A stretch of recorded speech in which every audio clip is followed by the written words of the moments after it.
Hi, y'all. So, I don't know what happened with the lecture review video from Friday. Apparently, the audio just didn't want to record, so here we are doing it again. Um, I'm just going to go through the exact same thing that I did on Friday. It might be slightly different just because I don't really remember what I talked about on Friday, but I'll be going through the slides just like I normally do with lecture review. There just won't be, discourse with the students because it's just me staring at my computer screen.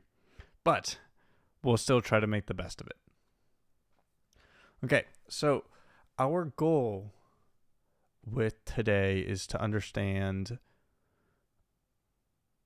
how we can finish up getting energy or extracting energy from glucose. Right, so as we've started so far, we have glucose going down to pyruvate, and we have this issue of all of our NADH stays as such, right? It doesn't go back to NAD+. And so what we can do is we can take NADH and convert it to NAD+ by reducing pyruvate to something like ethanol or lactic acid. Okay, so these are your ethanol and lactic acid. But this is pretty inefficient, right? We want to find a more efficient way, right? Because there's still all this stuff on pyruvate. There's all this energy, in theory, that we can extract. And so what we need to do is, we can plug it into the TCA cycle, right? Doing our first step with pyruvate dehydrogenase, which is the enzyme. We'll get a little bit more NADH. We'll also have a loss of CO2. We'll have an input of coenzyme A, and we'll get out acetyl-CoA. And now this can go into the TCA cycle, right? And then the TCA cycle, we have NAD+ going to NADH. We have FAD going to FADH2. We have a little bit of ADP going to ATP. And then we also will end up getting CO2 out. Okay, so this is great and all. But once again, right, because we're no longer reducing pyruvate, we're getting a buildup of NADH and now FADH2 as well. So we have an issue here. Okay. Well, suppose I introduce some molecule, okay, whose job it is to oxidize NADH. Right? I don't know where this molecule is, but just some molecule, some compound, something that can oxidize our NADH. And now we want this to be exergonic, right? We want this to occur. That way we can take our NAD+ and go back, put it into glycolysis, put it into pyruvate dehydrogenase's reaction, put it into TCA cycle. So I want this to be exergonic. But we also, right, if it's exergonic, so our delta G is less than 0, that means we're releasing energy. Well, we want to be able to do something with that energy. Meaning, if we have this exergonic reaction, we want to tie it to another reaction where the delta G is greater than 0. So our goal is to couple something like this together. Okay. Well, introduce our complexes. Okay, so we're first going to start out with our cell membrane. Okay, so here's our cell membrane. We're going to have a complex 1. Oops. Here's complex 1. So remember our goal. NADH going to NAD+. And we want to couple this to an endergonic reaction. Well, one of the endergonic reactions we know is something called active transport. Okay, where we couple the energy released by something to the endergonic transport of protons across a membrane. Okay, well, if that's true, okay, so we have our NADH and NAD+, so we're going to write our first reaction out. NADH plus complex 1, and let's see, in order for complex 1 to accept an electron, it needs to be in its oxidized state. Goes to NAD+, and if complex 1 has just accepted electrons, it's going to be in its reduced state. And I told you that, right, we want this to occur, that way we can couple to an endergonic reaction. So that means I know my delta G is less than 0. Okay, so this is our first reaction, and this is coupled to a proton movement. And so if we're going up in this case, told you it's endergonic, we could then label, we must have low H plus concentration down here and high H plus concentration over here. Okay, low to high, that would be our endergonic reaction. Okay, well, if this is just our reaction so far, what will end up happening is our complex 1 will stay in the reduced form. And so our next reaction would be NADH plus the reduced form, right? Another NADH is coming in, plus the reduced form of complex 1. But then we have an issue where we have two reduced things together. And would we get a reaction here? No. Right? This is not just endergonic. It's not possible for two reduced things to react together unless one of them can become further reduced. And there's something like sulfate. So it can be reduced to HSO4 2 minus. Okay, so you have something like this. This could work, but unfortunately the complex 1 does not allow that. Right? So once complex 1 is in a reduced state, it can't accept more electrons. So if complex 1 never gets reduced, our next reaction would be NADH plus a reduced complex 1, which wouldn't be possible, which means our first reaction would never occur. Or I guess our second run of our first reaction would never occur, aka this reaction outlined under 2. And then we have a buildup of NADH in our cell. So we need to get rid of this electron somehow. Well, introduce coenzyme Q. Okay, so what coenzyme Q can do is it can take the electrons from complex 1. So our second reaction would be the reduced version of complex 1 plus coenzyme Q, and it should be the oxidized form, goes to complex 1 oxidized plus coenzyme Q reduced.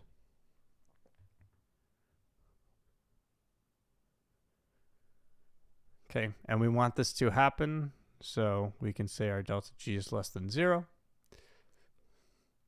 Okay, well, if we were to then stop here, electrons would build up on coenzyme Q, and if it's reduced, would it be able to oxidize complex 1? Because remember, as this is happening, as one electron is getting passed through, another electron is going to be right behind it. So as coenzyme Q gets reduced, okay, now complex 1 is oxidized, which means it can oxidize NADH again. But then complex 1 becomes reduced, and coenzyme Q is reduced because nothing is there to oxidize it. So then coenzyme Q builds up with electrons. Complex 1 builds up with electrons, which means you can't oxidize NADH. And if you can't oxidize NADH, NADH builds up in the cell. Which means we need something else to come by and take these enzymes from coenzyme Q. Okay, so if we look through, this introduces us to complex 3. Please do not memorize this specific ETC, just understand the big picture that we're talking about here. Okay, but so complex 3.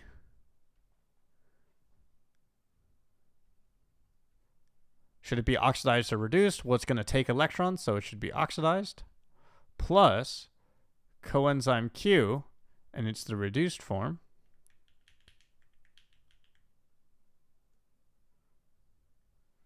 goes to complex 3 reduced plus coenzyme Q oxidized with a delta G less than 0.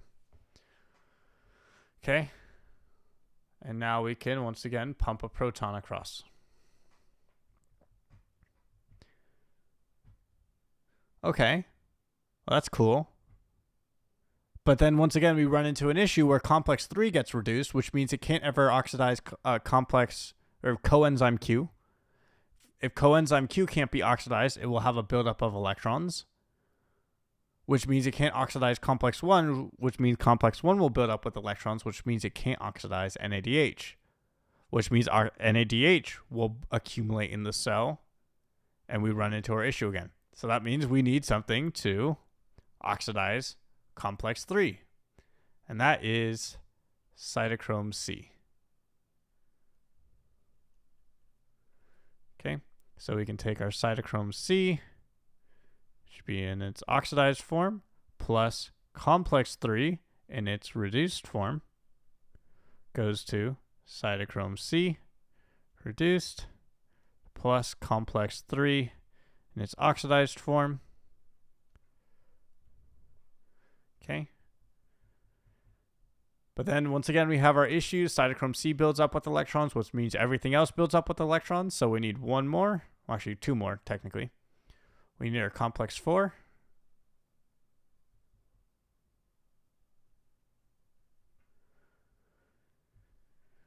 So our 5th reaction is cytochrome C reduced plus complex 4 oxidized goes to cytochrome C oxidized plus complex 4 reduced. And now what we can do is we can introduce our terminal electron acceptor. Okay, and in the case of this specific ETC, our terminal electron acceptor is O2. But we need to take into account that whatever our terminal electron acceptor is will depend on our specific ETC and will dictate whether or not this is aerobic or anaerobic respiration. So if we have O2 going to H2O, this here is aerobic respiration. If you have any other molecule, something like NO3 2 minus, sulfate, so nitrate, sulfate, Fe3 plus, anything that's not O2 as its terminal electron acceptor, this is anaerobic respiration. Note that anaerobic respiration is not the same as anaerobic conditions.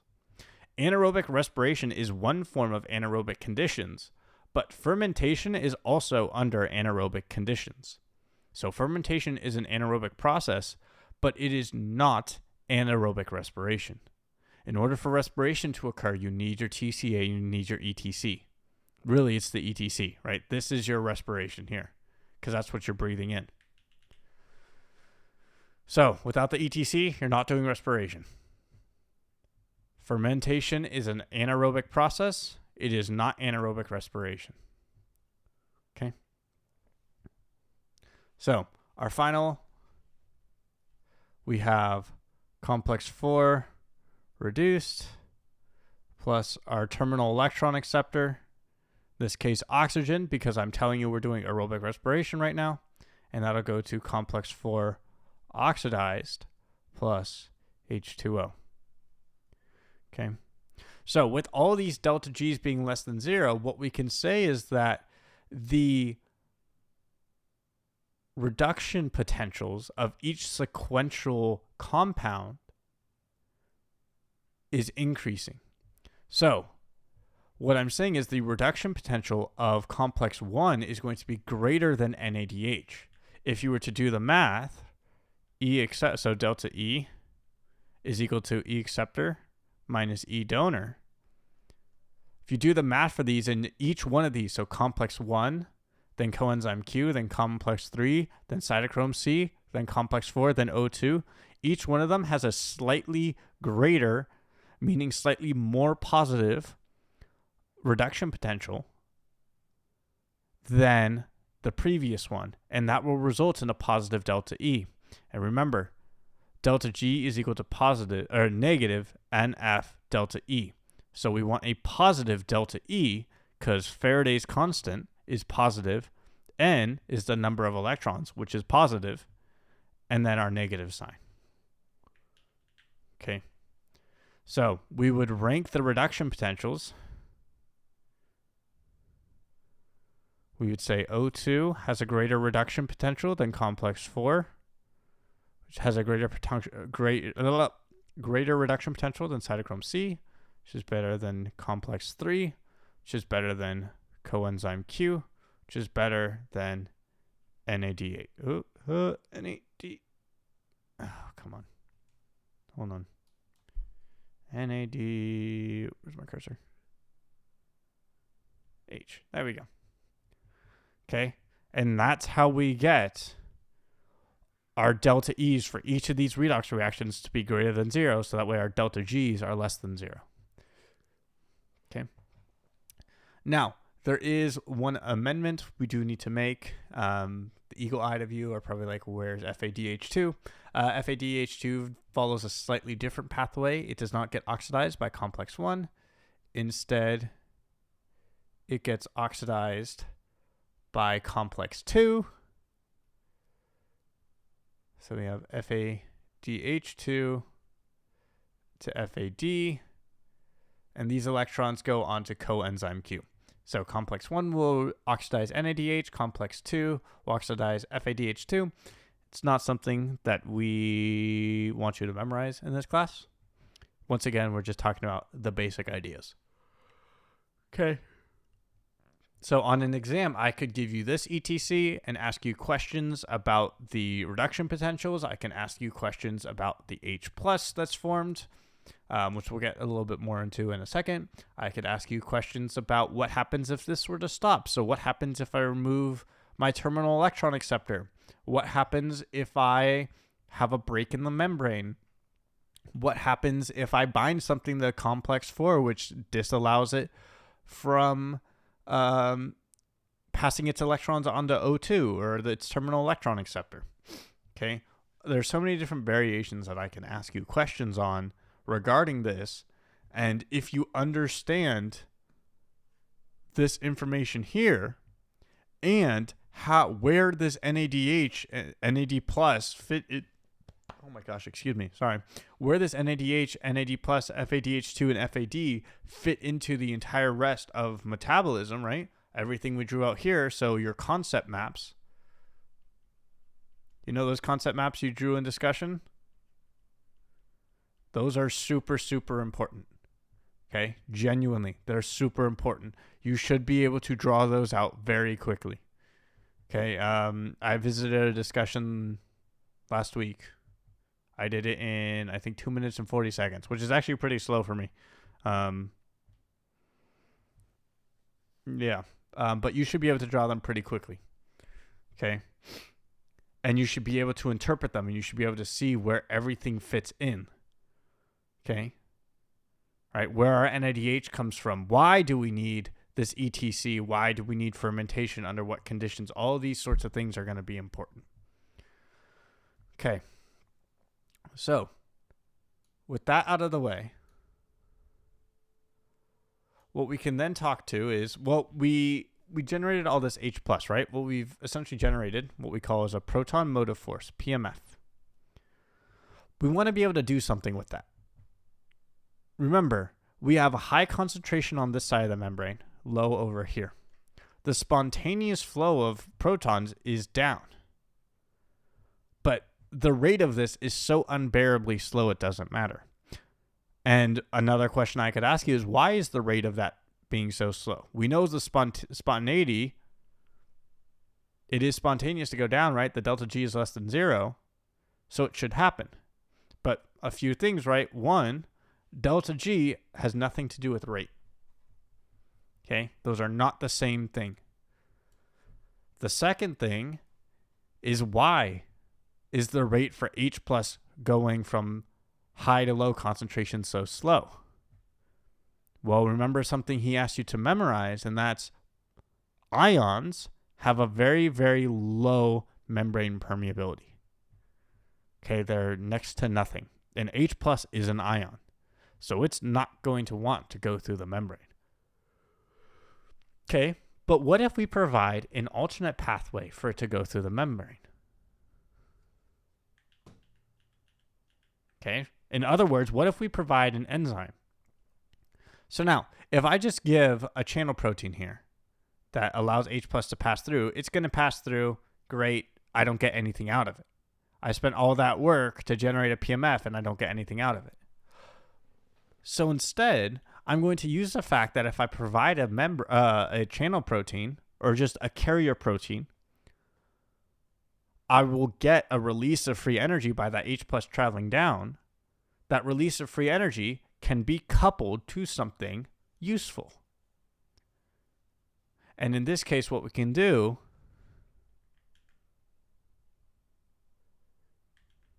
is couple it to ATP synthase. Okay, so as our H plus builds up, we're providing a pathway for H plus to flow through. This process here, H plus, or just really ions flowing down the concentration gradient, is called chemiosmosis. So chemiosmosis, ions going down their concentration gradient. This here, H plus flowing down, the delta G is less than 0. So we can couple that to the formation of ATP from ADP and P sub I. Okay, so we're generating all this proton motive force, this proton gradient, for one possible application, which is generating ATP.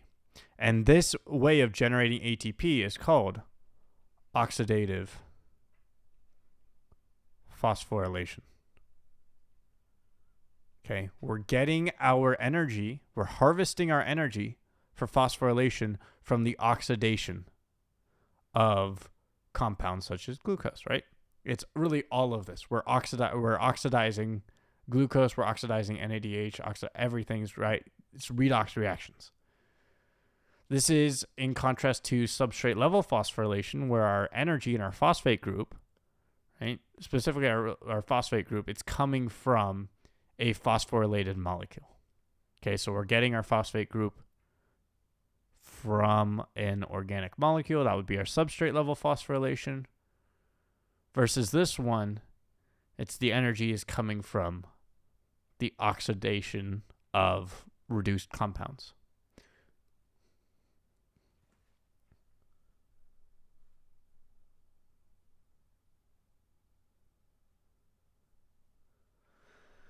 Okay.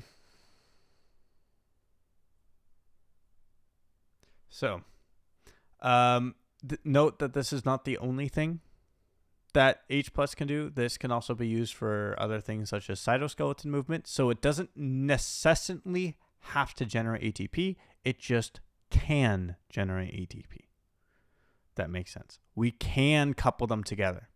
But really, the ETC, so if I were to ask you what directly does the ETC produce, it does not directly produce ATP. It directly establishes a proton motive force, right? That's what's directly happening.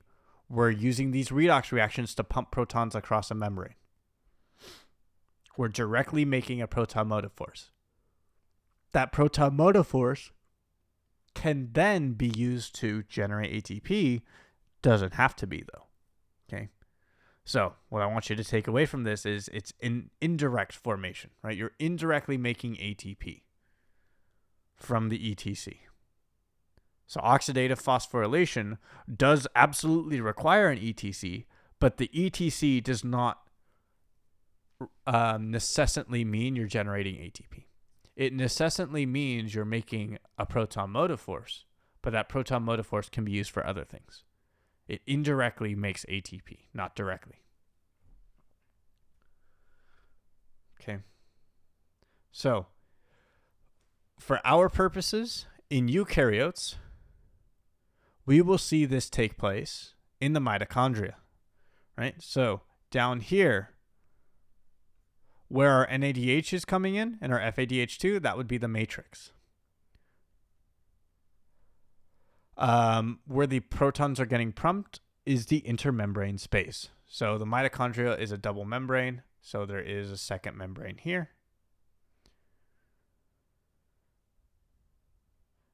And then for prokaryotes, can prokaryotes have this take place in a mitochondria? No, because prokaryotes don't have a mitochondria, right? Something can't take place in something that doesn't exist, right? A process can't take place in a location that doesn't exist. And so for prokaryotes, this will happen in the plasma membrane, right? That's cellular membrane. For eukaryotes that have a mitochondria, right, it'll occur in that mitochondria.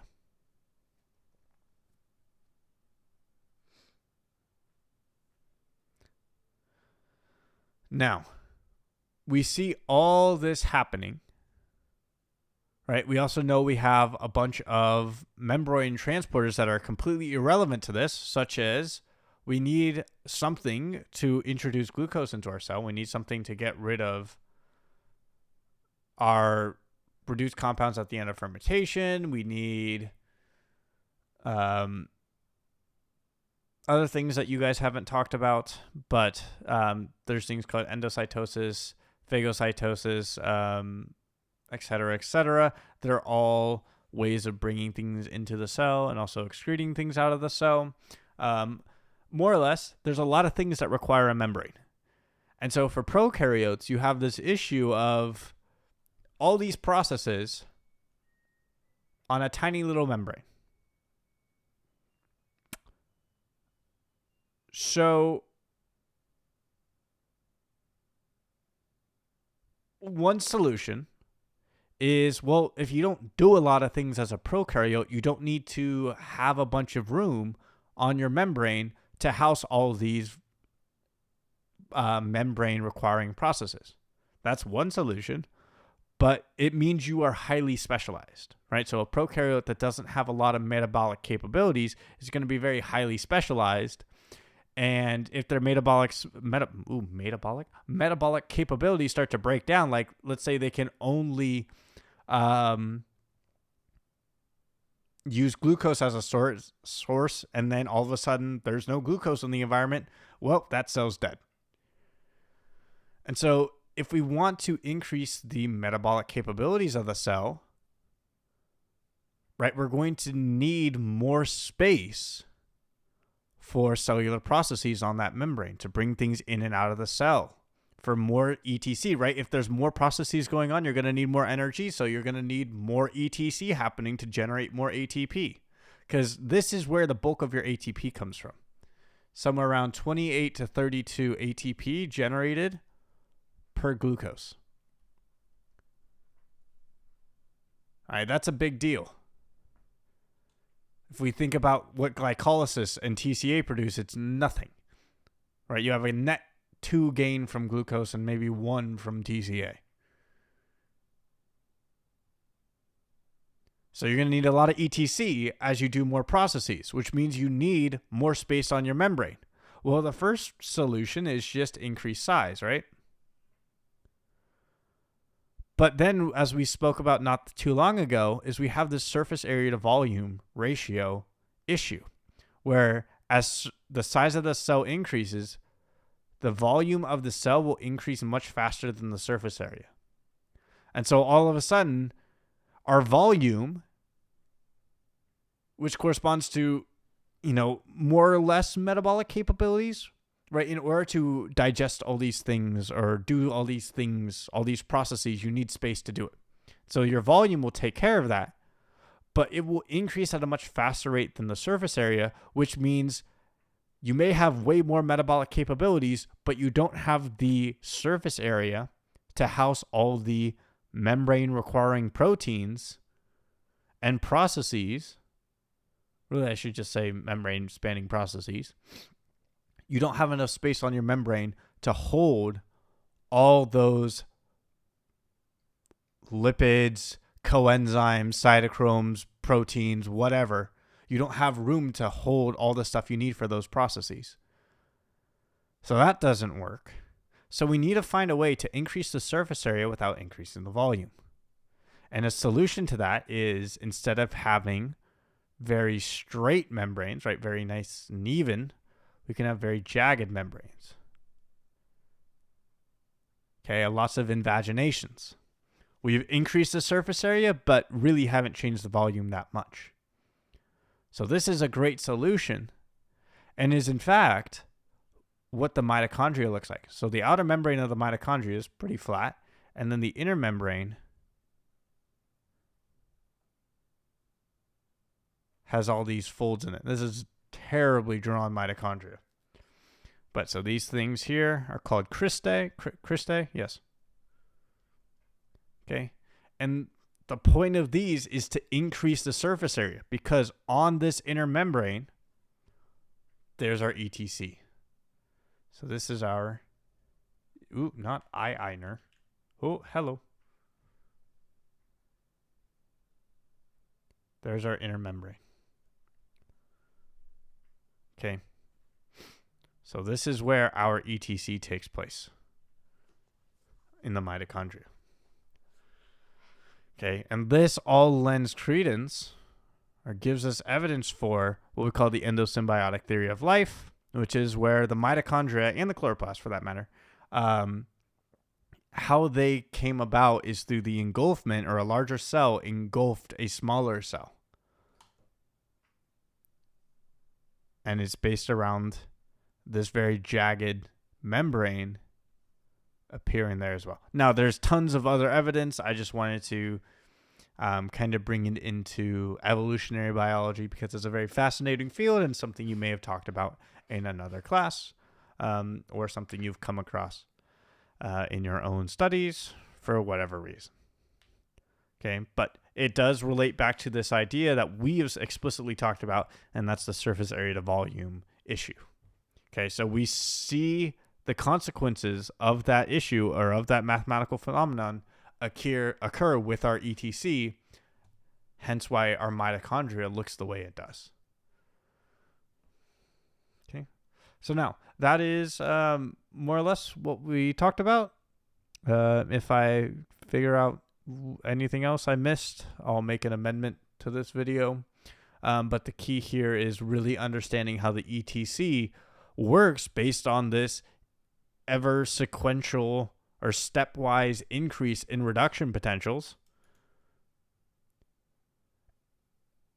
and how it is acting to regenerate our NAD+ for the rest of the cell, but doing it in such a way that is not wasteful like fermentation, right? We still have all these reduced parts of the compound that we're just excreting, but we don't need to be, right? We could be very efficient with the amount of energy we're harvesting out of our fuel source, right? By, instead of reducing pyruvate, by oxidizing it further, and then oxidizing those reduced electron carriers, such as NADH and FADH2, to then generate ATP.